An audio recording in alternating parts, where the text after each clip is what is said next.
नमो अरिहंताणं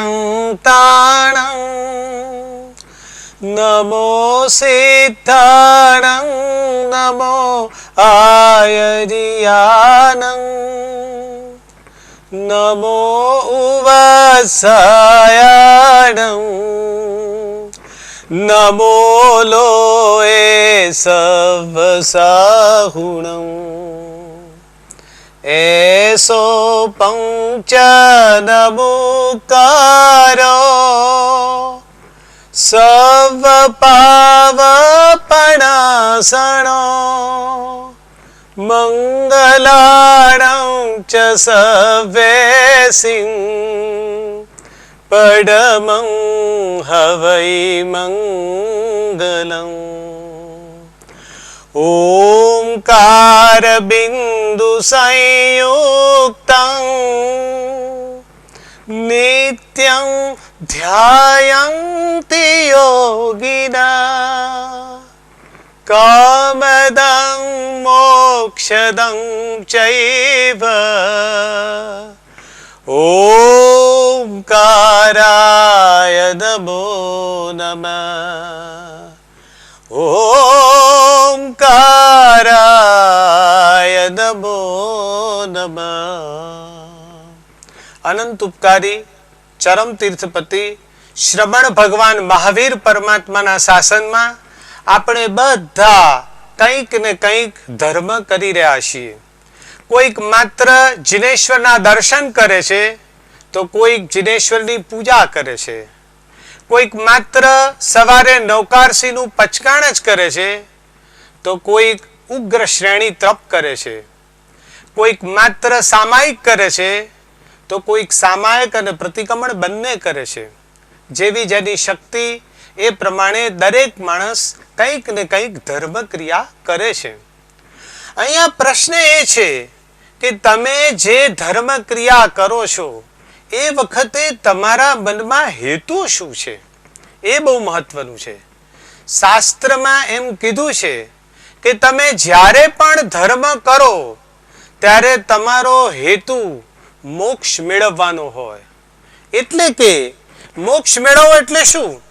તો કે તમે ધર્મ કરતા જાઓ, કર્મની નિર્જરા કરતા જાઓ, આત્માનું એમ કર્મની નિર્જરા કરતા કરતા, કર્મના પડોળો દૂર કરતા કરતા આત્માનું શુદ્ધ સ્વરૂપ પ્રગટ કરો.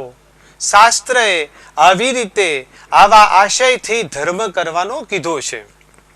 ક્યારેક એવું પણ બને કે કોઈ પુણ્યશાળી આત્મા કોઈ પણ પ્રકારના હેતુ વગર સહજ ભાવથી પણ ધર્મ કરે. જેમ કે કૃષ્ણ મહારાજાએ 18,000 સાધુઓને એટલું સુંદર રીતે શાસ્ત્રની વિધિ પ્રમાણે વંદન કર્યું. 18,000 સાધુ આપ વિચાર કરો કેવી રીતે વંદન કર્યું હશે એમને. એવા ભાવથી એવા સહજ રીતે વંદન કર્યું કે ભગવાને કૃષ્ણ મહારાજાને એમ કીધું કે તારી 7 નારકીમાંથી 4 નારકી કપાઈ ગઈ. ભગવાન તો ખુશ થઈ ગયા અને કૃષ્ણ મહારાજે કે હું ફરીથી 18,000 સાધુઓને વંદન કરું જેથી મારી બાકીની પણ 3 નારકી કપાઈ જાય. અહીંયા ભગવાને ના પાડી કે હવે તારો હેતુ આવી ગયો, તું વંદન કરે છે, તારો હેતુ શું છે? તો કે તારે નારકી કાપવી છે. જ્યારે ધર્મ કરીએ છીએ અને એમાં હેતુ ભળી જાય છે આવો, ત્યારે સ્વાભાવિક રીતે એ ધર્મનું ફળ ઓછું થઈ જાય છે. અત્યારે આ વાત બાજુ પર રાખીએ પણ આપણી પેલી વાત લઈએ. કઈ વાત?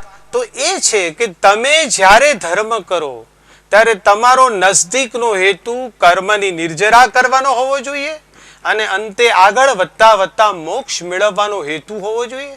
આ સિવાય કોઈ હેતુ તમે ધર્મ કરો ત્યારે ન હોવો જોઈએ. હવે આપણે વાસ્તવમાં ચિત્ર શું છે એ સમજીએ. તો વાસ્તવમાં ચિત્ર એ છે કે મોટા ભાગે જે લોકો ધર્મ કરે છે એ ધર્મ કરતી વખતે તેઓને કંઈક ભૌતિક લાલસા હોય છે કે ભાઈ હું ધર્મ કરીશ તો મને સંસારના આ પદાર્થો મળી જશે. થોડાક દાખલા જોઈએ એટલે આ જે પ્રશ્ન છે વધુ સારી રીતે સમજી શકાય. દાખલા તરીકે બે મિત્રો એકબીજા વાત કરતા હતા. ત્યાં આગળ હું જઈ ચડ્યો અને એક મિત્ર એને પૂછ્યું કે ભાઈ તે આ શરીર કેવી રીતે ઉતાર્યું? બંને મિત્રો થોડાક ભારે શરીરવાળા હતા. એટલે પેલા મિત્રે કહ્યું કે ગઈ આયંબિલની હોળીમાં મેં હોળી કરી નાખી, એટલા માટે મારું 5 કિલો વજન ઉતરી ગયું. પાછું પેલા મિત્રે એને સલાહ પણ આપી કે તું પણ હવે આ નવી આસો મહિનાની હોળી આવે છે, એમાં તું આયંબિલની નવપદની હોળી કરી નાખ. તમે જુઓ ભાષા પણ કેવી છે. માણસ ધર્મ કરે છે, ક્યાં હેતુ લઈ જાય છે. જૈન કોણ હોય? ઉપાધ્યાય અશો વિજયજી મહારાજ કહે છે કે જૈન કદી આવી ભાષા ના વાપરે. જૈન હંમેશા નય ગર્ભિત વાચા જ બોલે. છતાં અહીંયા આપણી ભાષા કેવી થઈ ગઈ છે? ખરેખર આ બધું બહુ સમજવાની જરૂર છે. પેલા ભાઈએ કીધું કે તું હોળી કરી નાખ, ધર્મનો ધર્મ થશે, હોળીની હોળી થશે અને તારું શરીર ઉતરી જશે. જુઓ, ક્યાં આયંબિલની હોળી, ક્યાં તમારો હેતુ, ક્યાં શ્રીપાળ અને મૈણાની આયંબિલની હોળી, એમની નવપદની ઉત્કૃષ્ટ આરાધના, અને ક્યાં આ ભાઈ હેતુ બતાડે છે. કદાચ આ ભાઈનો સંપૂર્ણ હેતુ એવો નહીં પણ હોય, પણ આવો હેતુ આવા ઉત્કૃષ્ટ કાર્ય માટે રાખવો એ બરોબર તો નથી જ. અહીંયા આગળ બીજો દાખલો પણ આપણે જોઈ શકીએ. એક ભાઈએ પર્યુષણની અંદર અઠ્ઠાઈ કરી મને આમંત્રણ આપ્યું કે સાહેબ પારણામાં પધારજો. મેં એમને કીધું કે મારે ઘણી જગ્યાએ જવાનું છે, માટે હું ગમે ત્યારે દિવસમાં આવી જઈશ. પારણાના દિવસે આખો દિવસ એમનું ફાવ્યું નહીં. છેવટે મારો સાંજનો ચોવિયાર કરી અને 7:30 વાગે લગભગ એમના ઘેર ગયો. ત્યારે ભાઈએ પારણું તો કરી લીધેલું હતું. પારણાના દિવસે સાંજે 7:30 વાગે શાંતિથી ડાઇનિંગ ટેબલ ઉપર બેસી અને સરસ મજાનું ડિનર લઈ રહ્યા હતા. મારા તો હૃદયમાં ચિરાડો પડી ગયો. આ ભાઈએ હજી ગઈકાલ સુધી અઠ્ઠાઈ કરી છે અને આજે રાત્રિ ભોજન અદ્ભુત કરે છે. માત્ર નૈમિતિક તપ કરે છે. ભગવાને જે કીધું છે દૈનિક તપ તો કરતા જ નથી. જે શ્રાવકે રોજ કામ કરવાનું છે, રાત્રે કદી ન ખવાય. છેવટે આજે અઠ્ઠાઈની હોળીનું પારણું છે, તો આજે પણ રાત્રે ખાવાનું. ખરેખર આપ જુઓ કે અહીંયા આ ભાઈએ નૈમિતિક તપ કર્યું, દૈનિક તપમાં બિલકુલ ઉપેક્ષા સેવી. કદાચ એ ભાઈને કોઈ મુશ્કેલી હોય અને રાત્રિ ભોજન કર્યું હોત તો સવાલ નહોતો, પણ એમને કોઈ મુશ્કેલી નહોતી. એ દિવસે પારણા નિમિત્તે એમને રજા લીધેલી. જો એમને ધાર્યું હોત તો એ આરામથી રાત્રિ ભોજનને એવોઇડ કરી શક્યા હોત. છતાં એમણે ન કર્યું, એટલે એમને એનો ડંખ પણ નહોતો. અહીંયા એ જ વાત છે, કદાચ આપણે શ્રાવકનું કર્તવ્ય ન કરી શકીએ તો એનો ડંખ, એની પાપ ભીરુતા તો આવવી જ જોઈએ. એ પણ નહોતી. આવા કેટલા દાખલા આપણે જોઈ શકીએ. હમણાં વાસ્તવિકતામાં આવા જ દાખલાઓ જોવા મળે છે. ધર્મ વધતો જાય છે, ધર્મ જથ્થામાં વધતો જાય છે, પણ જે ક્વોલિટી જોઈએ એ આવતી જ નથી. કેટલાક ભાઈઓ અહંકારથી તપ કરે છે. લોકો એમનું બહુમાન કરે, લોકો એમની વાહવા બોલાવે. આવા માટે પણ ઘણા ભાઈઓ ઉત્કૃષ્ટ કક્ષાના તપ કરતા હોય છે. સ્વાયંબિલની હોળી, શ્રેણી તપ. જો અહીંયા એક વસ્તુ ખાસ ધ્યાન રાખવાની છે કે આ અહંકારથી પણ જો તપ કરે છે તો એ તપ કરે છે તો સારું જ કાર્ય છે. અહીંયા કોઈ ઊંધું પકડવાની જરૂર નથી. આપણે અહીંયા ટીકા કરવા માટે પણ નથી બેઠા. આપણે ટીકા નથી કરવી, કારણ કે એ લોકો સરસ કામ કરે છે. એક અમદાવાદની અંદર ટેન્ડન્સી છે કે કંઈક પણ સાંભળે તો બીજા માટે સાંભળે છે, પોતા માટે નથી સાંભળતા. કે જો નૌતમભાઈએ કીધું હતું કે પેલા ભાઈએ અઠ્ઠાઈ કરી અને બીજે દિવસે રાત્રે ખાધું, એના કરતા તો આપણે સારા છીએ ને કંઈ નથી કરતા. ના, એ વાત નથી. કોઈ પણ દાખલા તમારી સમક્ષ જે આવે છે એના ઉપર બરોબર ધ્યાન આપો. તમારા આત્મા માટે છે. ક્યાંક તમે બેસણું ખાલી કરી અને 10 જણને કહેતા તો નથી ને કે મેં આજે બેસણું કર્યું છે. આટલો નાનું તપમાં પણ જો તમારો અહંકાર હોય તો એ વસ્તુ તમારે તમારા આત્માને પૂછવાની છે. પેલા એ અઠ્ઠાઈ કરીને કીધું છે એને નથી વગોવાનો. એટલે ટીકા કરવાનો અહીંયા કોઈ આપણો આશય નથી.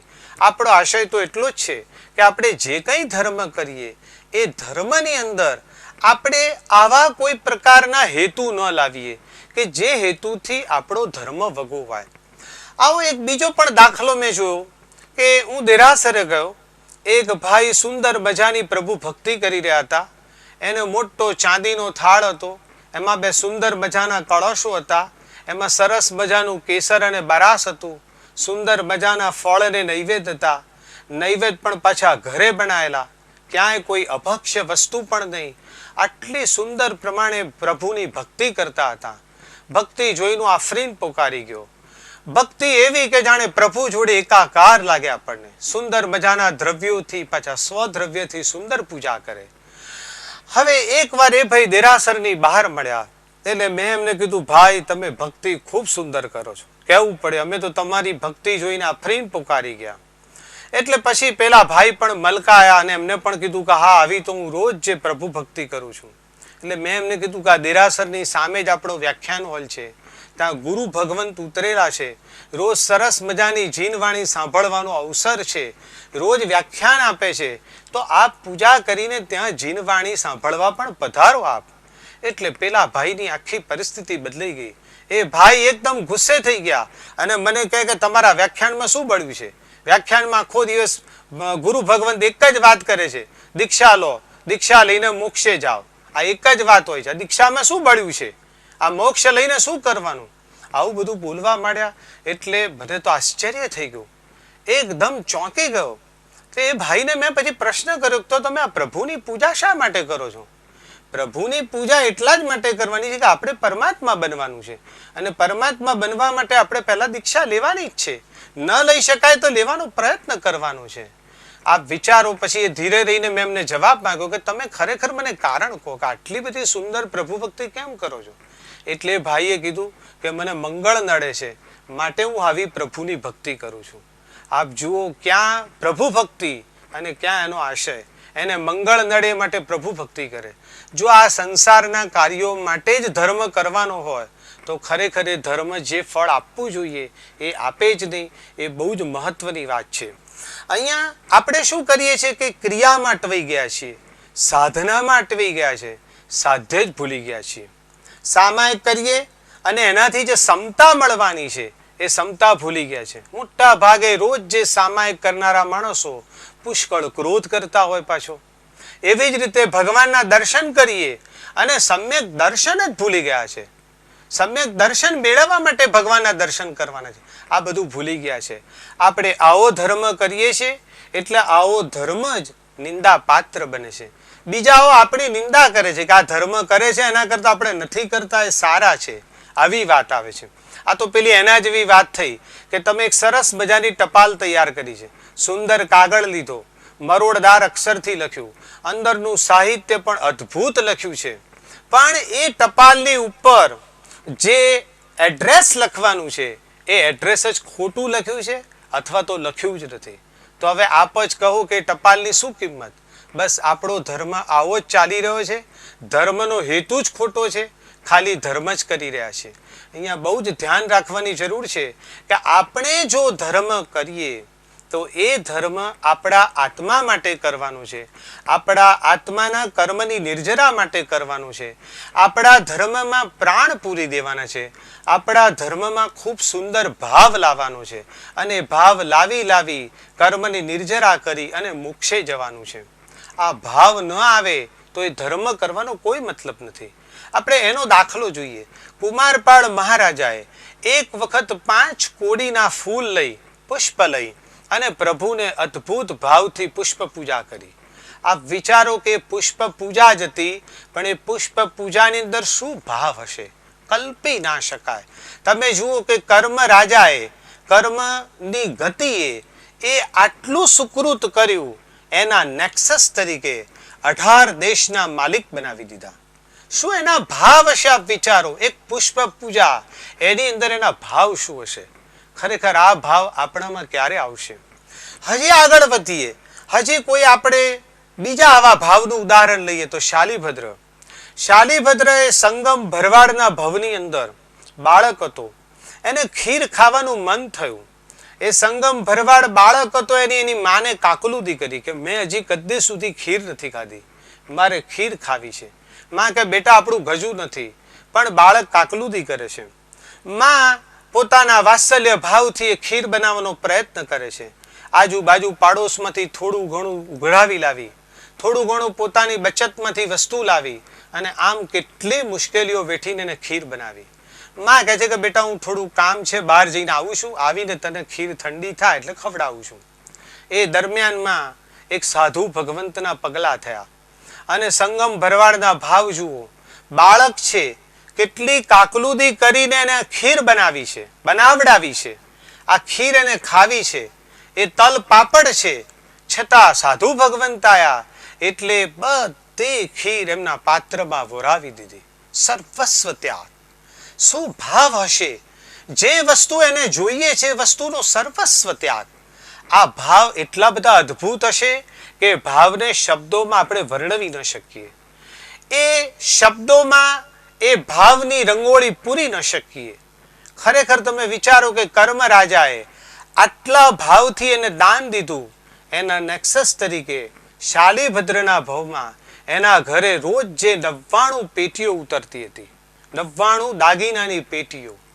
આપ વિચાર કરો કે આ ભાવ કેટલું કામ કરે છે.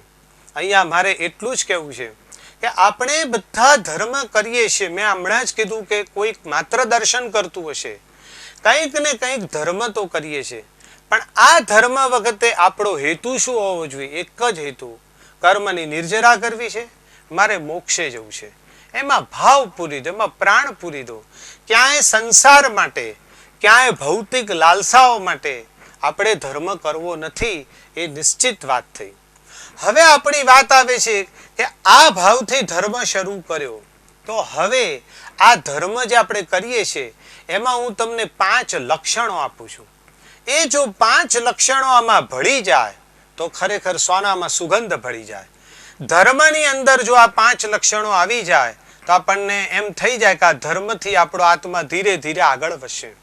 આ 5 લક્ષણો પૈકી પહેલું લક્ષણ સમજાવું છું. એનું સંસ્કૃત નામ છે ધૃતિ. એનું ગુજરાતી કરે તો ધૈર્ય. બીજું ગુજરાતી ધીરજ પણ થાય, પણ વધારે સમજણ પડે માટે કહીએ તો ચિત્તની સ્વસ્થતા. વધુ ગુજરાતી કરીએ તો ચિત્તની એકાગ્રતા. ઇંગ્લિશમાં આપણે કહીએ તો કોન્સન્ટ્રેશન. તો આપણે જ્યારે ધર્મ કરીએ ત્યારે એ ધર્મમાં ચિત્તની એકાગ્રતા જોઈએ જ. જો ચિત્તની એકાગ્રતા નથી, જો ચિત્ત આકુળ અને વ્યાકુળ છે, અથવા તો ધર્મ કરીએ ત્યારે ચિત્તમાં સ્વસ્થતા નથી, તો એ ધર્મમાં મજા નથી જ આવવાની. દાખલા તરીકે તમે, અને એક સ્વાભાવિક છે કે આ પહેલા વસ્તુ એ છે કે આકુળતા વ્યાકુળતા એટલે શું, કઈ રીતે જાય? તો કે તમારા ચિત્તમાં કોઈ પણ સંજોગોમાં દ્રષ્ટિ રાગ, કુટુંબ રાગ, સ્નેહ રાગ આવું કાંઈ જ આવવું ન જોઈએ. જો આ બધી વસ્તુ આવી જાય તો ધર્મ કરતી વખતે એકાગ્રતા તૂટી જાય. દાખલા તરીકે તમે પ્રભુ સામે બેસી અને સરસ મજાનું ચૈત્યવંદન કરી રહ્યા છો, સ્તવન સુંદર બોલી રહ્યા છો, તમે અને પ્રભુ એકાકાર થઈ ગયા છે, પણ એ વખતે ચિત્તમાં જો કોઈ રાગ આવી ગયો કે ચિત્તમાં કોઈ દ્વેષ આવી ગયો તો આપણી જે ભગવાન સાથેની લિંક છે એ તૂટી જશે. બહુ સીધી વાત છે. દાખલા તરીકે તમે આવી રીતે સ્તવન કરી રહ્યા છો, એ દરમિયાનમાં તમારો પૌત્ર કે જેના ઉપર તમને ખૂબ લાગણી છે, તમારો દીકરો એ તમારા પૌત્રને લઈને દેરાસરમાં આવ્યો, તમે બેઠા છો ત્યાંથી જે પસાર થયો, તમારી દ્રષ્ટિ પડી, પેલો રાગ સળ વળ્યો અને તમારા પૌત્ર માટે તમને રાગ ઉત્પન્ન થયો. એટલે ભગવાન સાથેની જે એકાગ્રતા છે એ જ વખતે લિંક તૂટી જશે. એવી જ રીતે દ્વેષ. માની લો કે તમને કોઈ એક માણસ પ્રત્યે દ્વેષ છે, એવું બની શકે છે કોઈ એક માણસને જુઓ ને તમને તિરસ્કાર થઈ જાય. જો આ બધું કર્મને આધીન બનતું હોય છે. આપણે વ્યવહારમાં પણ જે કોઈ માણસને જોઈને જ આપણને પ્રેમ આવે, અને કોઈ માણસ ખરેખર સજ્જન પણ જોઈને જ તિરસ્કાર આવે, કારણ કે કોઈ આગલા ભવના કર્મો થતા હોય તો એ પ્રમાણે આવું બની શકે છે. એ ભાઈ જે આવ્યા, એ ભાઈ પ્રત્યે આપણને તિરસ્કાર હતો, આપણને મનમાં દ્વેષ હતો, અને એ ભાઈ પણ દેરાસરમાં આવે તો ખરા, ભગવાનની પાસે ઊભા છે, સ્તુતિ કરે છે, તમારી દ્રષ્ટિ પડી એટલે તમે જે ભગવાન સામે ખૂબ સુંદર રીતે જે સ્તવન બોલી રહ્યા છો એ લિંક તૂટી ગઈ. તમારી ભગવાન સાથેની જે એકાકારપણું હતું તૂટી ગઈ. તો રાગ અને દ્વેષ તમારી ચિત્તની સ્વસ્થતા તોડી નાખે છે, તમારી ચિત્તની એકાગ્રતા તોડી કાઢે છે. જ્યારે તમે ધર્મ કરો ત્યારે કમસે કમ તમારા મગજમાં એટલું આવવું જોઈએ કે હવે હું સરસ મજાનો ધર્મ કરવા બેઠો છું, મારે ચિત્તની સ્વસ્થતા કેળવવી જ છે, મારે ચિત્તની એકાગ્રતા ડેવલપ કરવી જ છે, મારે ક્યાંય બીજે ધ્યાન આપવું નથી. આ વસ્તુ જો હોય તો ધર્મ કરવાની ખૂબ મજા આવે. બીજી વસ્તુ એક એ પણ છે કે આ રીતે જો આપણે ધર્મ કરીએ તો એનાથી આત્મામાં સંસ્કાર પડે છે. આ એક બહુ જ મહત્વની વસ્તુ છે. જો તમે સાદો ધર્મ કરો, સામાન્ય, જેને આપણે બધા અત્યારે કરીએ છીએ મશીન ના જેવું, દેરાસરે ગયા, ભગવાનને આમ કોમ્પ્યુટરની જેમ ટાઈપરાઇટરની જેમ પૂજા કરી દીધી, પૂજા કરીને પાછા આવી ગયા. આવો ધર્મ કરો એટલે એ ધર્મમાં કઈ મજા નથી, પણ તમને એનું કંઈક પુણ્ય તો મળે જ. એ પુણ્ય કેવું કચરા જેવું પુણ્ય હોય. એ પુણ્ય ઉદયમાં આવે, એ પુણ્યનો તમને ફાયદો થાય અને પાછું પુણ્ય પૂરું થઈ જાય. આત્મા હતો ત્યાંનો ત્યાં. એટલે આપણે પેલા ઘાંચીની ઘાણીના બળદની જેમ ધર્મ ક્રિયા કરી, ધર્મ ક્રિયાથી પુણ્ય બંધાયું, પુણ્ય પાછું ઉદયમાં આવ્યું, પુણ્ય ભોગવી લીધું. એમાં પાછું જો પાપાનુબંધી પુણ્ય હોય તો ઓર ડબલ પાપ કરાવે. આ રીતે આપણા આત્માને કોઈ ફાયદો થતો નથી. આપણે લગભગ આવો જ ધર્મ કરીએ છીએ. એટલે અહીંયા હું તમને એ કહેવા માંગતો હતો કે એની જગ્યાએ જો એકાગ્રતાથી ધર્મ કરીએ તો એવું બને કે આપણા આત્મામાં સંસ્કાર પડે. પેલું પુણ્ય તો મળવાનું જ છે, એ તો એની બાય પ્રોડક્ટ છે, પણ તમે ધર્મ જ કરો છો તો એકાગ્ર ચિત્તે કરો. અને એકાગ્ર ચિત્તે કરો એટલે આત્મામાં પ્રિન્ટ પડી જાય, આત્મામાં સંસ્કાર પડે.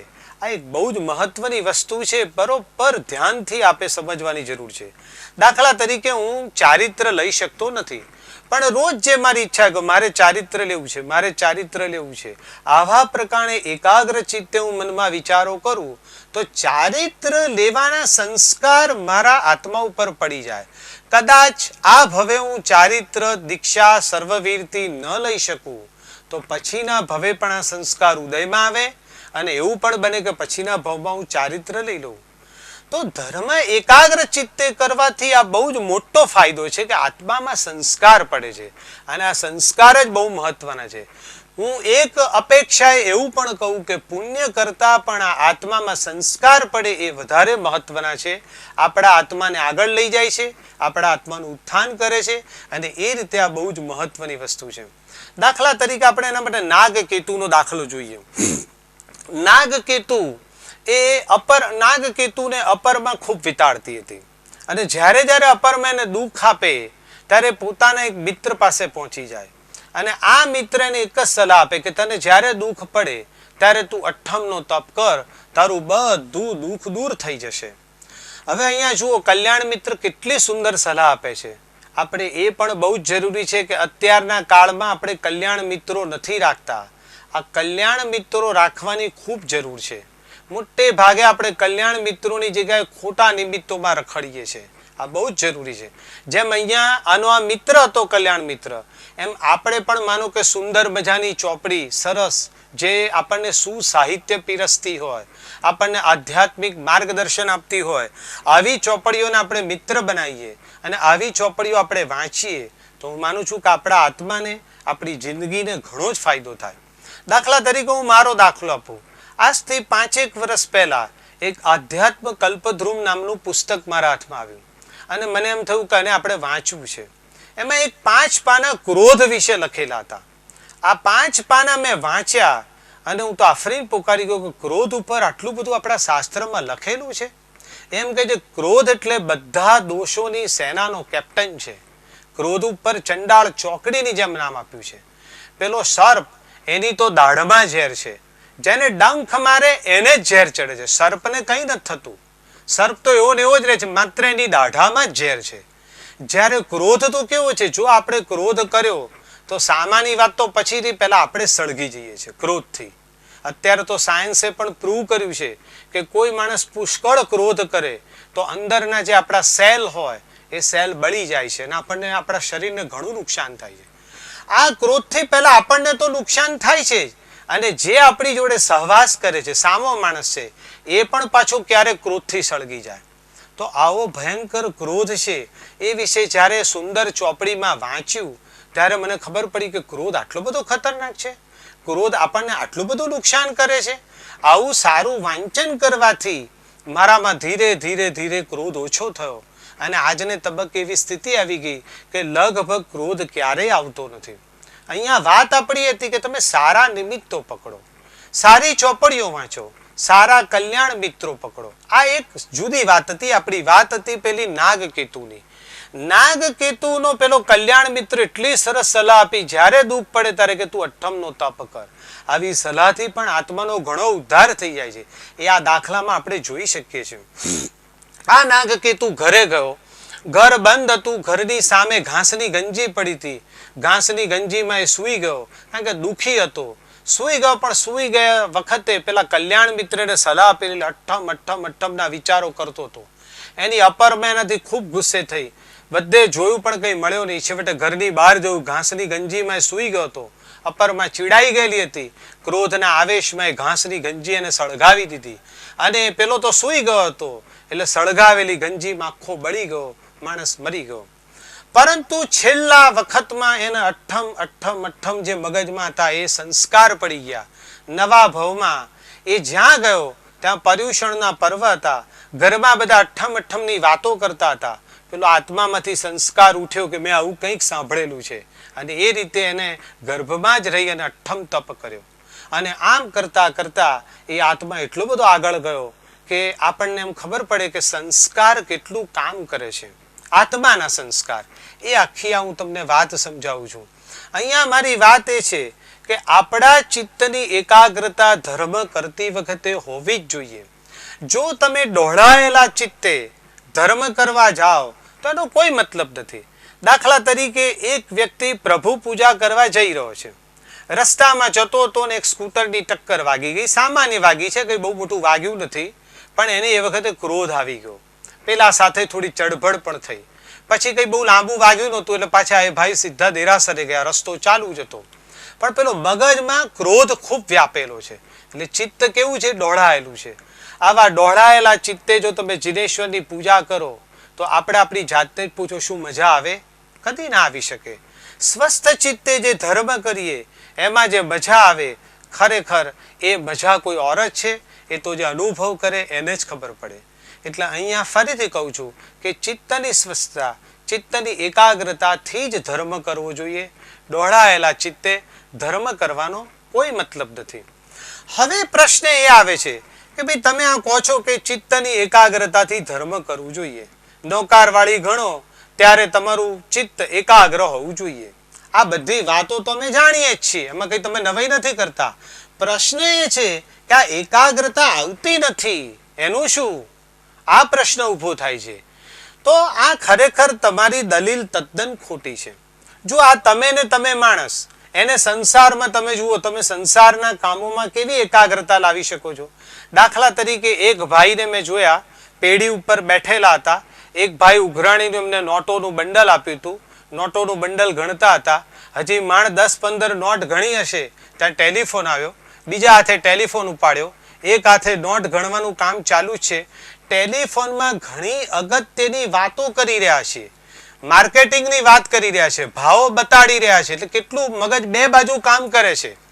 એક બાજુ બધા ભાવો સાચા બોલી રહ્યા છે, પેલા ભાઈને ટેલિફોન ઉપર લખાવી રહ્યા છે, માર્કેટિંગ પણ કરી રહ્યા છે કે અમારી વસ્તુ ખૂબ સુંદર છે. બીજી બાજુ નોટ ગણી રહ્યા છે.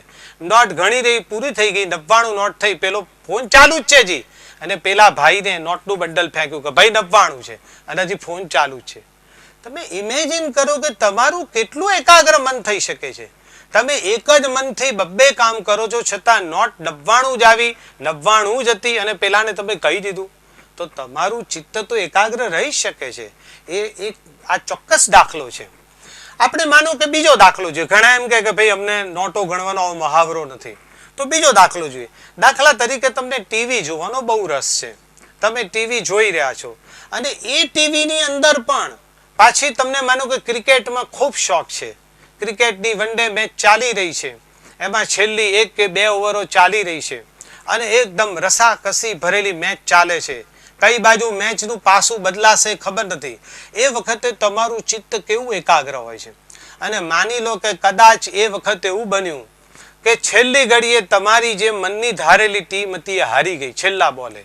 એ વખતે તમારા હૃદયમાં, તમારા મનમાં કેવા ભાવો હોય છે? એટલા બધા ભાવો આવે છે કે આખું આપણું જે સ્પંદન છે શરીરનું, એ જુદી જ દિશામાં જતું રહે છે, અને આખા હૃદયને, આખા મનને, આખા શરીરને બધું હલબલાવી દે છે. ઘણીવાર માણસ ફ્રેશ બેઠેલો તો થાકી જાય છે. આ રીતે થતું હોય છે. આમ સંસારમાં જે કામો આપણે કરીએ છીએ તેમાં ચિત્તની એકાગ્રતા આવે છે, તો પછી ધર્મમાં કેમ નથી આવતી? કારણ કે ખરેખર કહું તો ધર્મમાં આપણને રસ જ નથી. આપણે ધર્મના રસની બધી વાતો કરીએ છીએ, વાસ્તવિકતામાં સાચા હૃદયથી ધર્મમાં રસ જ નથી. હવે જો રસ જ નથી તો પછી ક્યાંથી એકાગ્રતા આવે? અહીંયા સૌથી પહેલા મનને કેળવવું પડે છે. આ મન એ બહુ જ મહત્વની વસ્તુ છે, બરોબર ધ્યાનથી સમજો. દાખલા તરીકે મનના તમને એક દાખલા આપું. માની લો કે પ્રસન્નચંદ્ર રાજર્ષિનો દાખલો જોઈએ.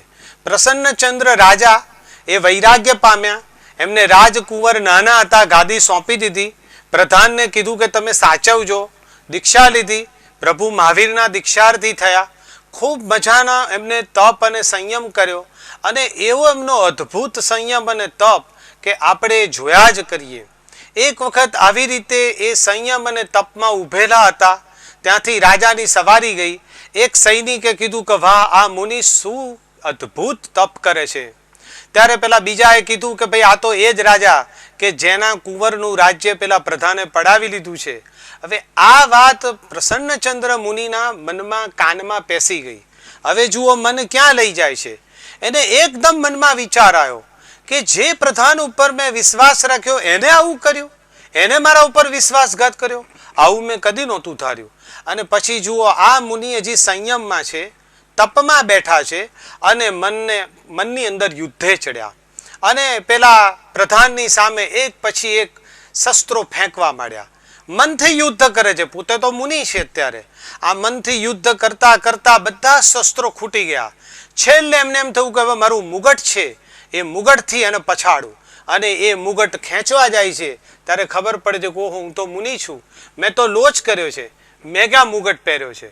બસ એ જ વખતે એમને પશ્ચાતાપ શરૂ થયો. જો જૈન ધર્મમાં પશ્ચાતાપ પણ બહુ જ અગત્યનો છે.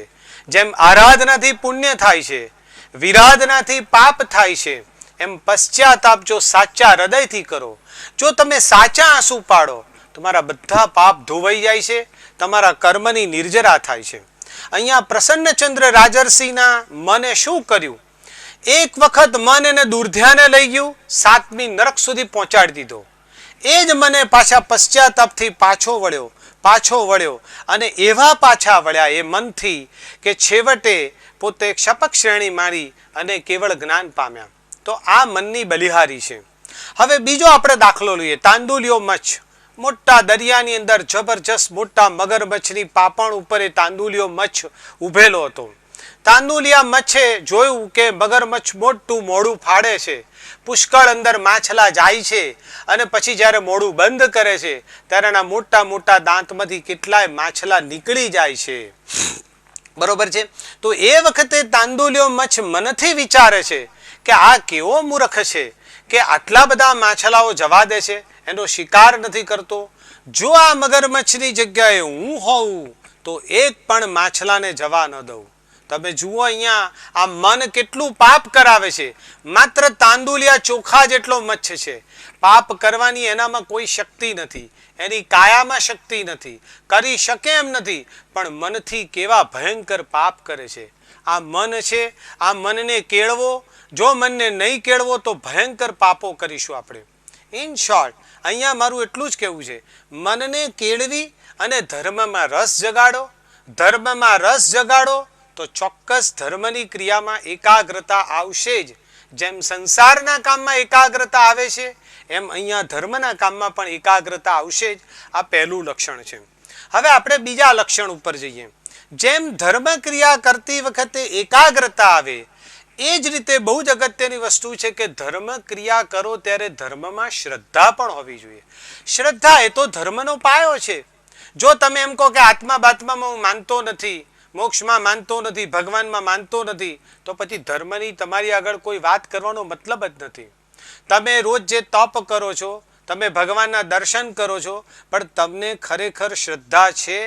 તમને ખબર છે કે આ બધા ધર્મના જે પાત્રો છે, અરિહંત દેવ, ગુરુદેવ, એ મારા તારક તત્વો છે, એ મને તારશે, તિન્નાણમ તાર્યાણમ નમુથુણમ સૂત્રમાં જે શબ્દો આપેલા છે એ તમારા મગજમાં છે કે આ જ તત્વો મને તારી જશે? આવા ભયંકર સંસારની અંદર, આવા મારક સંસારની અંદર, આવા ઝેરી સંસારની અંદર જો મને આવા ભગવાન ના મળ્યા હોત તો મારું શું થાત? આવી આપણને મનમાં શ્રદ્ધા બેસેલી છે. ખરેખર જો ભગવાન ના હોત તો મારું શું થાત? આવો પ્રશ્ન તમારે પૂછવો જોઈએ તમારા મગજને. અને જો ખરેખર આ શ્રદ્ધા હોય તો જ આપણે ધર્મ સાચો કરી શકીએ. આપણો સંસાર કેવો છે તમે બધા જાણો છો. મોટા ભાગના માણસો ગાલે તમાચો મારી અને લાલ રાખે છે. સંસાર દેખાય છે સુખી ઉપરથી, વાસ્તવિકતામાં આપણે બધા દુઃખી છીએ. જો આવા ભગવાન ના મળ્યા હોત તો આપણું શું થાત? મેં જોયું, હું અમેરિકા ગયો ત્યારે મેં જોયું કે ત્યાં કરોડોપતિઓ હતા, પણ એ કરોડોપતિઓની અંદર પણ જ્યાં દેખાય સુખ એવું કોઈ સુખ હતું નહીં, એવી કોઈ પ્રસન્નતા હતી નહીં. પણ જે કરોડોપતિ થોડોક પણ ધર્મ રાખતા હતા મનમાં, એ ધર્મ જો રાખે તો જ એની સંપત્તિ પણ એને લેખે લાગે છે. એ સંપત્તિ પણ એને સારી રીતે ભોગવી શકે છે. અહીંયા એ વાત છે. ધર્મ એટલે શું કહું છું અહીંયા? જે તમારે સંસારમાં જરૂરી છે એટલો ધર્મ પણ જો કરો તો પણ તમારો સંસાર પણ મજેથી નિભાવી શકો. અહીંયા તો એ વાત છે કે હજી આગળની વાત તો હું પછી કરું. પહેલા તમે જે સંસાર ચલાવો છો એ સંસારની અંદર સ્વાભાવિક રીતે તમારો કોઈ સાચો ધર્મ કરવાની મહેચ્છા છે? જ્યાં સુધી તમને શ્રદ્ધા નથી ત્યાં સુધી તમને કોઈ ધર્મ કરવાની મજા નથી આવવાની. તમારા હૃદય સિંહાસનમાં ભગવાનને 24 કલાક બેસાડવા જોઈએ. છે 24 કલાક તમારા હૃદય સિંહાસનમાં ભગવાન? જો ખરેખર શ્રદ્ધા હોય તો 24 કલાક હોય. હા, કદાચ તમે એમ કહો કે ભગવાન મારા હૃદયમાં તો છે જ, પણ એ શ્રદ્ધા તો કેવી સામાન્ય શ્રદ્ધા છે. સામાન્ય શ્રદ્ધા ન ચાલે, ભલે છે એટલું પૂરતું, પણ એમાં આપણે આગળ વધવું છે. એ બહુ જ મહત્વની વાત છે. જો આ શ્રદ્ધામાં આગળ નહીં વધીએ તો ધર્મ સામાન્ય કક્ષાનો થશે.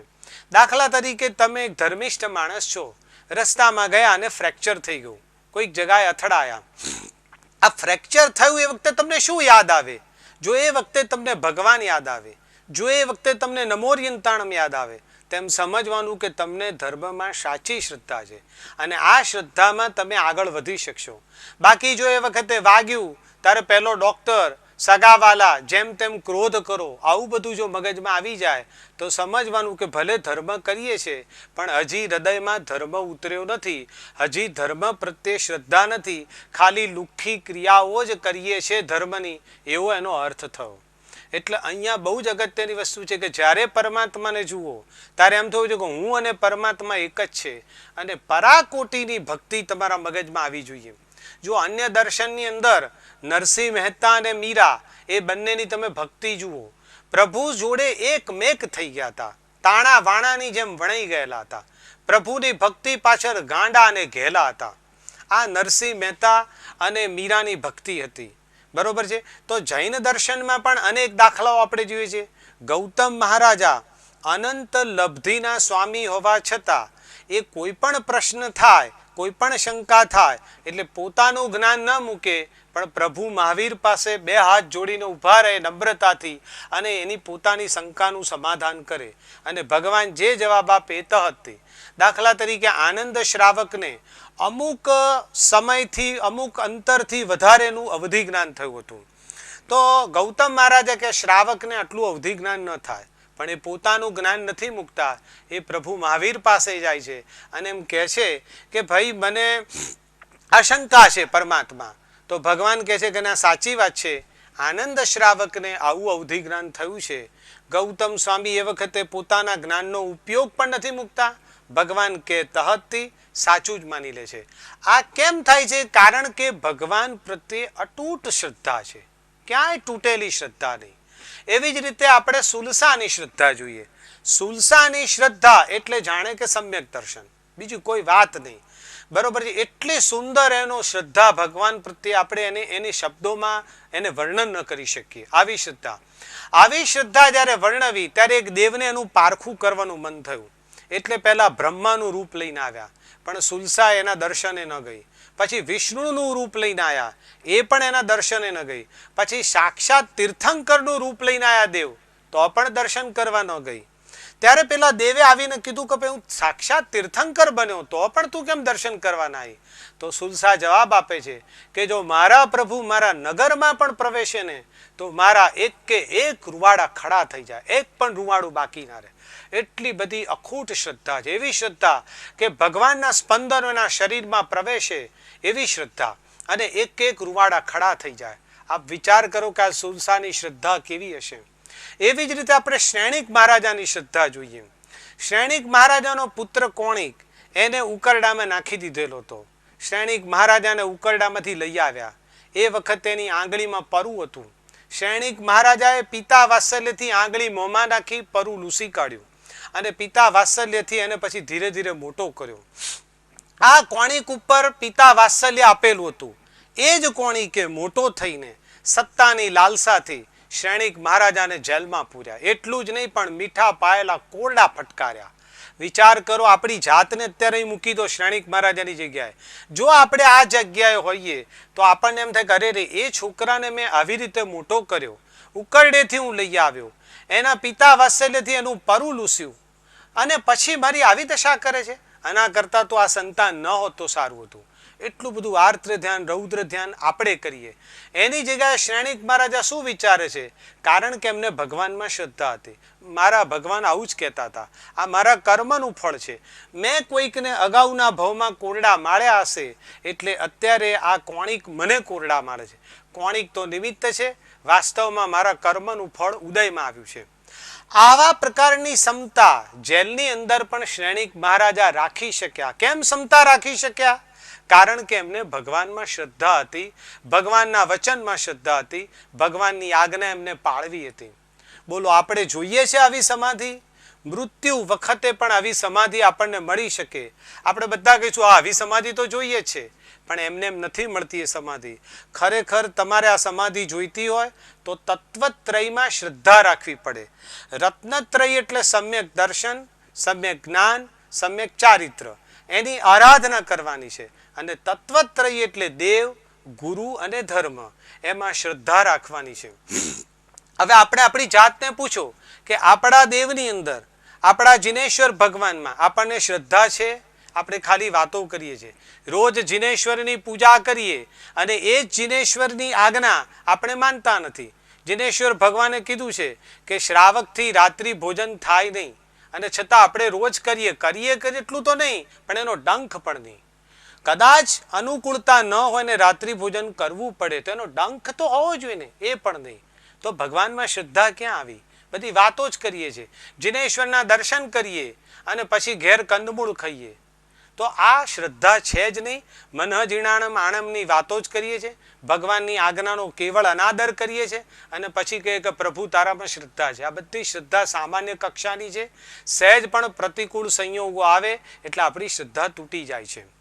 એવી જ રીતે ગુરુ ભગવંતમાં શ્રદ્ધા છે. જે ગુરુ આપણને આગમના શાસ્ત્રો વાંચે છે, જે ગુરુ આપણને જીનવાણીનું શ્રવણ કરાવે છે, એ ગુરુમાં શ્રદ્ધા છે. ગુરુ બે કામ બતાડે. હું જોઉં છું, ઘણા બધા સામાજિક સંસ્થાઓમાં કામ કરું ત્યારે બધા આવતા જતા હોય તો ગુરુ ભગવંત કોઈ કામ બતાડે તો એકાદ કામ કરે ને પછી બધા આઘા પાછા થઈ જાય. જો શ્રદ્ધા હોય તો તમારું સત્વ બહાર આવે. ગુરુ ભગવંત ગમે તે કામ બતાડે પણ એ કરે જ જો શ્રદ્ધા હોય તો. અહીંયા તો આઘા પાછા થવાની જ વાત હોય છે. પૈસાની વાત હજી બાજુએ મૂકી દઉં છું. તમે શરીરથી પણ કંઈ કામ કરી શકો છો, તો આ શ્રદ્ધા નથી, માટે સત્વ તમારામાં પ્રગટતું નથી.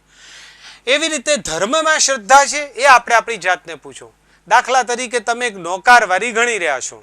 આ નોકારવારી ગણો ત્યારે તમને શ્રદ્ધા છે? માની લો કે તમે નોકારવારી ગણો છો, એ જ વખતે તમે નોકાર એટલે ગણી રહ્યા છો. એ વખતે કોઈ મોટો જબરજસ્ત જ્યોતિષ આવે અને એમ કહે કે હું તને એક સરસ મંત્ર આપું છું અને આ મંત્ર તું ગણ તો તારો બેડો પાર થઈ જશે. તરત જ પેલો માણસ બાજુમાં નોકાર વળી મૂકી દે, કારણ કે એને નોકારમાં શ્રદ્ધા જ નથી. એને તરત જ થઈ ગયું કે વાહ, આ તો મારો બેડો પાર થઈ ગયો, આ બહુ સરસ થઈ ગયું કામ. આવી રીતે આ નવકારમાં પણ શ્રદ્ધા નથી. ખરેખર નવકારમાં શ્રદ્ધા હોય તો બીજું કંઈ કરવાની જરૂર જ નથી. અદ્ભુત મંત્ર છે. આપણા સુદર્શન શેઠને યાદ કરો, એની કેવી શ્રદ્ધા હતી. એના પદોની હું વાત કરું તમને ખ્યાલ આવે. જગત રૂઠીને શું કરશે, મારો નવકાર બેલી છે, મારો નવકાર બેલી છે, હજારો મંત્ર શું કરશે, મારો નવકાર બેલી છે, મારો નવકાર બેલી છે, મારો નવકાર બેલી છે. તમે કવિના વાક્યો જો, આખું જગત રૂઠે તો પણ મારું કંઈ નથી થવાનું, મારી પીઠબળમાં નવકાર છે. સુદર્શન શેઠ શું કહે છે? સુદર્શન શેઠની ઉપર ચડાવ્યું આળ રાણીએ, ચડાવ્યા શૂળીએ જ્યારે, ચડ્યા નવકારને ધ્યાને, થયું શૂળીનું સિંહાસન, મારો નવકાર બેલી છે, મારો નવકાર બેલી છે. શૂળીનું સિંહાસન, વિચાર કરો, જો નવકારમાં શ્રદ્ધા છે તો શૂળીનું પણ સિંહાસન થઈ શકે. જેની શ્રદ્ધા કેવી હશે, હેંગ શૂળી ઉપર લટકી રહ્યો છે એ વખતે પણ એને નમસ્કાર મહામંત્ર યાદ આવે છે, બીજું કોઈ યાદ નથી આવતું. આ શ્રદ્ધા કામ કરે છે. આ ક્યાં છે શ્રદ્ધા આપણામાં? આપણે બધી વાતો કરી કે કોઈ શ્રદ્ધા નથી. જો શાસ્ત્રીય ભાષામાં કહું ને તો પહેલા ગુણ સ્થાનકે આપણે હોઈએ અને જો ખરેખર શ્રદ્ધા હોય, ભલે તપ જપ કશું ના કરો તો પણ તમે છેક ચોથા ગુણ સ્થાનક સુધી પહોંચી જાઓ અને આ શ્રદ્ધા તમને મોક્ષ માર્ગે આગળ આગળ વધારી શકે. ત્યાર પછી એની અંદર બીજું પણ એક અગત્યનું કહું કે જો ખરેખર તમને શ્રદ્ધા હોય, તમે બરોબર યાદ રાખો કે જ્યાં પૈસાની તાકાત પૂરી થાય છે ત્યાં પુણ્યની તાકાત શરૂ થાય છે, અને જ્યાં પુણ્યની તાકાત શરૂ થાય છે ત્યાં ધર્મની તાકાત શરૂ થાય છે. એટલે મારા ગુરુ કહેતા હતા કે ધર્મી કદાચ ગરીબ હોય પણ એ રાંક ના હોય, દીન ના હોય, દુઃખી ના હોય. આ શ્રદ્ધા કામ કરે છે. કોઈ ધર્મી જીવ હોય એને કદાચ કોઈ કર્મને હોય કે ગરીબ બનવું પડ્યું, કદાચ એની પાસે પૈસો ના હોય પણ પ્રસન્ન હોય, મસ્તીમાં હોય. ધર્મની શ્રદ્ધા છે એટલે એવો અખૂટ હોય એની અંદર ખજાનો કે મસ્તીથી રહી શકતો હોય. એને બીજી બાજુ કરોડો રૂપિયા કમાય પણ એવું પણ બને કે એને સંસારમાં દુઃખ દુઃખ અને દુઃખ જ હોય, એના મનમાં ધર્મ નથી એટલે મનથી એ દુઃખી જ હોય. તો આ શ્રદ્ધાની તાકાત છે. આ શ્રદ્ધા આપણે કેળવવી જ જોઈએ. આ શ્રદ્ધા આપણને ખૂબ આગળ લઈ જશે. ખરેખર પરમાત્મા પ્રત્યે શ્રદ્ધા છે, હું તો કહું છું એની કરુણાનો કોઈ પાર નથી. એ ભગવાન છે, એની કરુણા છે તો હું અહીંયા બેઠો છું. મારા ઉપરથી છત કેમ નથી પડી ગઈ? કારણ કે પરમાત્માની કરુણા છે. આ શ્રદ્ધા છે. અને જો આ શ્રદ્ધા આવે તો જો હુંપણું છે એ હુંપણું પણ જતું રહે અને આપણામાં નમ્રતા આવી જાય. હવે ત્રીજું લક્ષણ છે સુખા. સુખા એ સંસ્કૃત શબ્દ છે, એનું ગુજરાતી થાય છે પ્રસન્નતા. ઘણા લોકો એવું કહે છે કે જો એક વખત ચિત્તની એકાગ્રતા આવી ગઈ અને એક વખત તમારામાં શ્રદ્ધા આવી ગઈ એટલે પછી તમે જે ધર્મ કરો ને એમાં પ્રસન્નતા આવે જ. એકદમ મજાથી ધર્મ કરો, પ્રસન્નતા આવે જ એવું કહે છે. પણ સાથે ઘણી વખત એવું પણ ઘણા એવું કહે છે કે શરૂઆતમાં પ્રસન્નતા આવે છે પણ જો ધર્મ અનુષ્ઠાન લંબાઈ જાય તો પછી પ્રસન્નતા તૂટી જાય છે, નંદવાઈ જાય છે. એવી જ રીતે ઘણા લોકો એવી પણ ફરિયાદ કરે છે કે જો ધર્મ અનુષ્ઠાનમાં કષ્ટ પડે પાછળથી તો એ કષ્ટ સહન ન થતું હોવાને કારણે પણ પ્રસન્નતા નંદવાઈ જાય છે. દાખલા તરીકે એક માણસે 28 કરી, પહેલો બીજો ત્રીજો ઉપવાસ ખૂબ પ્રસન્નતાથી કર્યો, પણ ચોથા દિવસથી માનું કે એનું માથું ચડી ગયું, કષ્ટ પડવા માંડ્યું, શારીરિક અશક્તિ લાગે છે, તો ક્યારેક ચોથા પાંચમા દિવસથી પ્રસન્નતા નંદવાઈ જાય છે. આવી ઘણા લોકોની ફરિયાદ છે. પણ ખરેખર કહું, વાસ્તવમાં આ તદ્દન ખોટી વાહિયાત દલીલ છે. તમે આ જ વસ્તુ તમારા સંસારના કામમાં જુઓ, ત્યાં કેમ તમને પ્રસન્નતા જળવાઈ રહે છે? દાખલા તરીકે એક ભાઈને અમેરિકામાં ખૂબ પૈસા કમાવા છે, તો એ પૈસા કમાવા જવા માટે પહેલા મુંબઈમાં વિસા લેવા જાય છે. રાતના 4 વાગે લાઈનમાં ઊભો રહે છે, બેગર્સની જેમ વિસા માંગે છે. ત્યાં પછી અમેરિકા પહોંચે, અમેરિકા બધું કામ હાથે કરે, ત્યાં કોઈ માણસ તો મળતો નથી. મેં અમેરિકા જાતે જોઈને જોયું, કંઈ ઘણા ઇન્ડિયન્સ એવા બધા સામાન્ય કામ કરીને પણ, કષ્ટ વેઠીને પણ ત્યાં પ્રસન્નતાથી એમનું જે મનનું સ્વપ્ન હોય એ સાકાર કરવા પ્રયત્ન કરે છે. એક ભાઈને પૂછ્યું, કેમ મજામાં છો? તો કે ઓ બહુ મજામાં છું. ભાઈ આટલા બધા કષ્ટો વેઠે છે ને કંઈ કષ્ટ લાગતું જ નથી કે છે મને, કારણ કે પેલું લક્ષ્ય છે, પૈસા કમાવા છે. એટલે આ લક્ષ્ય છે માટે પ્રસન્નતા ટકી રહે છે. એવી જ રીતે આપણે પ્રેક્ટિકલ દાખલો જોઈએ. માતૃત્વ ઝંખતી સ્ત્રી એ પ્રસૂતિ કેરી પીડા ગમે તેવી થતી હોય તો પણ પ્રસન્નતાથી અનુભવે છે, કારણ કે એનું લક્ષ્ય છે મારે માતૃત્વ જોઈએ છે. એવી જ રીતે ઘરનો જે વડીલ છે એ પૈસા કમાવા માટે ઘણા કષ્ટો વેઠે છે, પણ એ કરીને પૈસા કમાઈને ઘર ચલાવે છે. તો અહીંયા જ્યારે સંસારની અંદર તમારું લક્ષ્ય છે, તમને રાગ છે, તમને સ્નેહ છે, અને એ રીતે તમે રાગ અને સ્નેહ હોવાથી પ્રસન્નતા અકબંધ જાળવી રાખો છો, બરોબર છે. પણ એની સામે તમે અહીંયા જાળવી નથી રાખી શકતા ધર્મમાં, કારણ કે ધર્મની અંદર પણ તમારે શું કરજો, ધર્મમાં પ્રસન્નતા જાળવવી હોય તો તમારે શું કરવું જોઈએ, તો એક લક્ષ્ય બાંધવું જોઈએ. જેમ સંસારમાં બાંધ્યું લક્ષ્ય, એમ ધર્મમાં પણ લક્ષ્ય બાંધો તો પ્રસન્નતા જળવાઈ રહે. દાખલા તરીકે આપણે વિચારીએ કે તમે કોઈ પણ નાનામાં નાનો ધર્મ કરો ત્યારે તમારે શું કરવાનું, તો કર્મ નિર્જરાનું લક્ષ્ય રાખવાનું કે આ ધર્મ કરીશ તો એનાથી મારી કર્મ નિર્જરા થશે. આ કર્મ નિર્જરાનું લક્ષ્ય જો બરોબર ગોઠવાઈ જાય તો ગમે તેવો ધર્મ કઠિન હોય તો પણ તમે પ્રસન્નતા નહીં ગુમાવો. દાખલા તરીકે આ કાળની અંદર પણ આપણે જો કરોડોપતિના છોકરાઓ માત્ર 25-30 વર્ષની ઉંમર હોય તો પણ આ બધા પૈસા સંસારની સંપત્તિ છોડી અને દીક્ષા લે છે. દીક્ષા લે એટલે તમે સમજો છો કે દીક્ષાની અંદર નથી પંખો, નથી એર કન્ડિશન, નથી મોટર, કશો જ કોઈ તમને સાધનો મળવાના નથી, છતાં એ પ્રસન્નતાથી દીક્ષા લે છે, પ્રસન્નતાથી દીક્ષા પર્યાય પાળે છે, કારણ કે એનું લક્ષ્ય શું છે, કર્મ નિર્જરાનું. આ બહુ જ મહત્વની વાત છે. ખંદક મુનિનો દાખલો લો. ખંદક મુનિની ચામડી ઉખાડી દેવાની હતી, તો એ ખંદક મુનિને એમ થાય છે કે વાહ, મારા કર્મ હવે ઉદયમાં આવી ગયા છે, આ કર્મ તો મારે ભોગવવું જ પડવાનું છે, તો શા માટે હું આર્ત્ર ધ્યાન રૌદ્ર ધ્યાન કરું, એના કરતાં કર્મની નિર્જરા કરી નાખું. આ કર્મ નિર્જરાનું લક્ષ્ય આવી ગયું એટલે હવે એને કોઈ પીડા થતી નથી, હવે એના મનમાં કોઈ કષ્ટ આવતું નથી. એ સામા માણસે કહે છે બોલ ભાઈ તને કેવી રીતે અનુકૂળ પડે એ રીતે ઊભો રહું, તારું તું મારી બધી ચામડીની ખાલ ઉતારી દે. હું સ્પષ્ટપણે કહે છે તું તારે શાંતિથી ઉતાર, તું તારા હુકમનું પાલન કર, હું મારા કર્મની નિર્જરા કરું છું. તમે વિચાર તો કરો કે એક આપણને 100 વાગે તો આપણને કેટલું બધું નડે છે, તો આખી આ ચામડી ઉખાડી લેવી કેટલું મોટું પ્રોબ્લેમ, અને છતાં એ પ્રસન્નતાથી શાંતિથી એ પોતાનું આ કાર્ય સામા માણસને કરવા દે છે.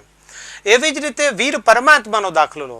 પેલા સંગમ દેવે અનેક ઉપસર્ગો કર્યા, એના શબ્દોમાં વર્ણન ના થાય એવા ભયંકર ઉપસર્ગો કર્યા, પણ એ ઉપસર્ગોની વચ્ચે, એવા કષ્ટોની વચ્ચે પણ ભગવાન તો જાણે પ્રસન્ન ચિત્તે એ કર્મને સહન કરતા હતા. આગળ વધીને ભગવાને જોયું કે હવે મારો કાળ પૂરો થવા આવ્યો છે, તો એને કર્મ ખપાવવા માટે આર્ય દેશમાંથી અનાર્ય દેશમાં ગયા ઉપરથી, કે જેથી વધુ ને વધુ કર્મો હું ખપાવી શકું. તમે વિચાર કરો કે જો તમારું કર્મ નિર્જરાનું લક્ષ્ય હોય તો ધર્મની કોઈ પણ ક્રિયા પ્રસન્નતાથી તમે કરી જ શકો છો, એમાં કોઈ બે મત નથી. આ બરોબર આપણા મગજમાં આવવું જોઈએ. આપણે પેલા બાના કાઢી કષ્ટ પડે છે માટે પ્રસન્નતા જતી રહી એવું ચાલે જ નહીં. પ્રસન્નતા હોવી જ જોઈએ, પ્રસન્નતા રાખવી જ જોઈએ, અને ધર્મ ક્રિયામાં પ્રસન્નતા આવે તો ખરેખર સોનામાં સુગંધ પડે. એવી જ રીતે આપણે ચોથું લક્ષણ જોઈએ. ચોથા લક્ષણનું નામ છે વિવિદિશા. વિવિદિશા એટલે જાણકારી. તમે જે ધર્મ કરવા જાઓ છો એ ધર્મનું જ્ઞાન મેળવવું જોઈએ, એ ધર્મની જાણકારી મેળવવી જોઈએ. જો તમે જાણકારી ન મેળવો તો ધર્મ કરવાની મજા ના આવે. બહુ સીધી વાત છે. તમે જે ધર્મ કરો છો એની વિધિ શું છે, એમાં સાધક શું છે, એમાં બાધક શું છે, એમાં અતિચારો કયા લાગે છે, આ બધી વસ્તુઓની જાણકારી મેળવી અને પછી ધર્મ કરો તો બહુ મજા આવે. જેમ કે તમે એક સામાયિકનો ધર્મ કરવા માંગો છો, તો સામાયિકની શું વિધિ છે, એમાં ચરવડો કયો લેવો જોઈએ, કયો રાખવો જોઈએ, સામાયિક કેટલી મિનિટનું હોય, 48 મિનિટનું, એટલે એનાથી વહેલા બી ના પડાય, મોડા બી ના પડાય, મોડા પાડો તો પણ અતિચાર લાગે. આ બધું જ્ઞાન હોય અને છેલ્લે એના હેતુનું જ્ઞાન હોય કે સામાયિક કરવાથી આપણને સમતા મળે, સામાયિક કરવાથી આપણી કર્મની નિર્જરા થાય, બધા પાપોનો ક્ષય થાય, આપણે પાપ પ્રવૃત્તિથી દૂર જતા રહીએ. આ બધું જ્ઞાન મેળવી અને પછી જો સામાયિકની ક્રિયા કરો તો એ ધર્મ કરવાની ખૂબ મજા આવે. એટલા માટે ઉપાધ્યાય યશો વિજયજી મહારાજ એમ કીધું છે કે ક્રિયા જ્ઞાન કી દાસી. તમે શબ્દ બરોબર સમજો, ક્રિયા જ્ઞાન કી દાસી. ખરેખર તમે આ જ્ઞાન મેળવ્યું હોય તો ક્રિયા કરવાની ખૂબ મજા આવે. આ જાણકારી મેળવવી જ જોઈએ. વાસ્તવિકતામાં જ્ઞાન એ સાધનાનો પ્રાણ છે, અને જો તમે ખરેખર આ જ્ઞાન મેળવીને ધર્મ કરો તો ખૂબ મજા આવે. એટલી બધી મજા આવે. દાખલા તરીકે એક ભાઈ ખાલી 12 મહિનામાં એક સંવત્સરી પ્રતિક્રમણ જ કરે છે, પણ એ પ્રતિક્રમણ કરવા જાય તો બધું જો એ જ્ઞાન મેળવીને જાય તો એને ખૂબ મજા આવે. ભલે હું કહું છું એક જ ધર્મ ક્રિયા કરો છો, બરોબર છે, પણ જ્ઞાન મેળવીને જાઓ તો જ મજા આવે, નહીતર મજા ના આવે. દાખલા તરીકે એ સંવત્સરી પ્રતિક્રમણ કરવા જાય ત્યારે પેલા જો કે ભાઈ વાંદડા કેમ લેવાના, અજીત શાંતિ એટલે શું છે, અજીતનાથ અને શાંતિનાથ ભગવાનનું સુંદર મજાનું સ્તવન છે, અતિચાર એટલે શું, અતિચારોમાં શું શું આવે, એના આપણે કેમ મિચ્છામિ દુક્કડમ દેવાના, આ પાપનું પ્રાયશ્ચિત છે. આ બધું જો સમજીને જાય તો બિલીવ મી કે એ પ્રતિક્રમણનું એક જ કાર્ય કરે છે વર્ષમાં, પણ એને એટલી બધી મજા આવે કે જ્યારે પ્રતિક્રમણ કરીને આવે ત્યારે એ આનંદથી મગ્ન હોય. મને હજી યાદ છે કે સંવત્સરીના દિવસે હું કાયમ જ્યારે પૌષધ કરું ત્યારે એટલી બધી મજા આવે કે જ્યારે જ્ઞાન હોય અને પછી પૌષધ કરીને આવીએ. એટલે પૌષધ કરીને જ્યારે આવું ત્યારે મને જાણે એમ લાગે કે હું દુનિયાનો મોટો શહેનશાહ છું, દુનિયાનો મોટો બાદશાહ છું.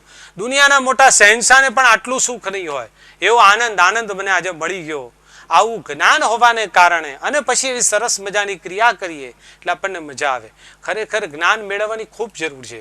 હવે કાઉસક એટલે શું એનું જ્ઞાન ના હોય તો તમે સંવત્સરી પ્રતિક્રમણ જાઓ, જ્યારે 40 લોકોનો કાઉસક આવે ત્યારે ઊંઘી જાઓ, કારણ કે તમને જ્ઞાન નથી કાઉસક એ શું છે. ખરેખર કાઉસક એ ધર્મ ધ્યાન છે. અત્યારના જમાનામાં એને મેડિટેશન કહે છે.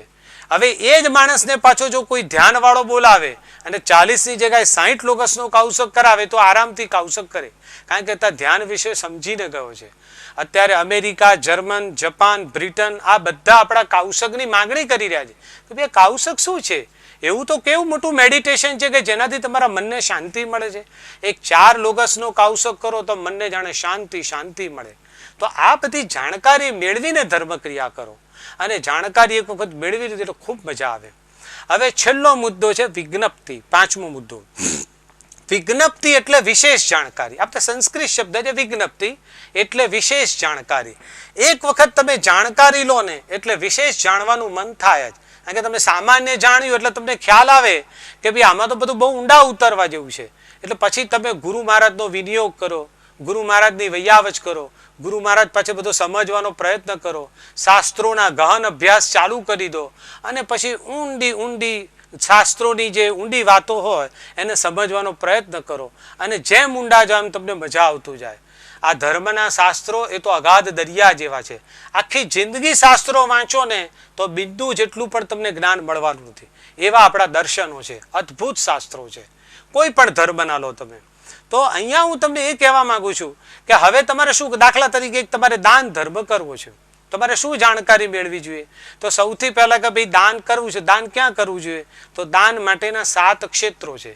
દાખલા તરીકે 7 ક્ષેત્રો કયા? તો કે ભાઈ જીન બિંબ, જીન ચૈત્ય, બરોબર છે, પછી જીન આગમ, સાધુ, સાધ્વી, શ્રાવક અને શ્રાવિકા. આ 7 ક્ષેત્રોમાં કયા ક્રમમાં કરવું જોઈએ દાન? આ બધી જાણકારી મેળવી. આ બધી જાણકારી મેળવ્યા પછી એમ કે દાન ધર્મ શા માટે કરવો જોઈએ, એનો હેતુ શું છે દાન ધર્મનો, એ પણ સમજવો જોઈએ. જો દાન ધર્મનો હેતુ શું છે ન સમજો તો પછી એ દાન ધર્મ કરવાનો મિનિંગ નથી રહેતો. ખરેખર આપણે શું કરીએ છીએ કે દાન ધર્મ કરીએ અને પછી સામે તરત જ આપણે શું વિચારીએ કે ભાઈ આ દાન ધર્મ કર્યો અને મને એની સામે મને પૈસા મળવા જોઈએ. ઘણા લોકો અત્યારે એવી રીતે ધર્મ કરે છે કે મવડી જાય અને મવડીમાં 1000 રૂપિયાની એક નોટ નાખી અને પછી એ દાન કરી અને પછી પાછું માંગે શું? મને માંગે, હે પ્રભુ મારે જે 50,000 રૂપિયાના નફાનો કોન્ટ્રાક્ટ મળવાનો છે મને મળી જાય. હવે જુઓ, તદ્દન વિરુદ્ધ. શાસ્ત્રમાં એમ કહે છે કે તમે દાન કરો એનો હેતુ એ જ છે કે આ લક્ષ્મીની મૂર્છા છોડી દેવાની છે. આ તો બલા છે. માનો કે તમે બધી સંપત્તિ નથી છોડી શકતા, તમે માત્ર 3 કે 4,000 રૂપિયા દાન આપ્યું છે, તો એ વખતે પણ તમને એમ થયું છે કે હા શા બલા ગઈ, આ કાશ ગઈ. દાન કરતી વખતે તમારા મગજમાં આ મુદ્દો આવવો જોઈએ. હવે એક બાજુ દાન ધર્મ છે, બીજી બાજુ આ હેતુ છે. જો તમારા મગજમાં હેતુ આવી જાય તો હું માનું છું કે સોનામાં સુગંધ પડે, એ તમારું કામ સુંદર થઈ જાય. બાકી જો તમે હેતુ જાણ્યા વગર દાન ધર્મ કરો તો ઉપરથી ખોટો ધર્મ થાય છે. એટલે બહુ જ વિચારવાની જરૂર છે, આવી બધી વિશેષ જાણકારી મેળવવાની. આગળ વધીને ગુરુ મહારાજ એમ પણ સમજાવે કે ભાઈ માત્ર લક્ષ્મીની મૂર્છા એટલી જ નથી કેળવવાની, પણ પછી સંતોષ પણ કેળવવાનો છે. સંતોષ ઊભો કરવાનો છે. પુણ્યા શ્રાવકના દાખલા આપે. પેલું કહે છે ને, પુણ્યો શ્રાવક જે તે સંતોષે ભાવ ધરે મન મંદિરે આવો રે. તો આ આપણામાં વિજ્ઞપ્તિ હોવી જોઈએ. એ બરોબર બહુ જ અગત્યનું વસ્તુ છે. તો અહીંયા મેં તમને એમ કીધું કે તમને 5 લક્ષણ આપ્યા. એમાં પહેલા 3 લક્ષણો છે ચિત્તની એકાગ્રતા, શ્રદ્ધા અને પ્રસન્નતા. એ મનની રુચિ છે. એ મનની રુચિ છે. અને વિવિદિશા અને વિજ્ઞપ્તિ એ જ્ઞાન છે. જો જ્ઞાન અને રુચિ આ બંનેનો સમન્વય થાય તો આપણે આ ધર્મ ક્રિયાથી મોક્ષ માર્ગે આગળ ને આગળ જઈ શકીએ. અને મોક્ષ માર્ગે આગળ ને આગળ જઈ શકીએ આપણે એવી હું પ્રભુને પ્રાર્થના કરું છું. આટલું બોલતા જો ભગવાનની આજ્ઞા વિરુદ્ધ કંઈ બોલાઈ ગયું હોય તો મિચ્છામિ દુક્કડમ.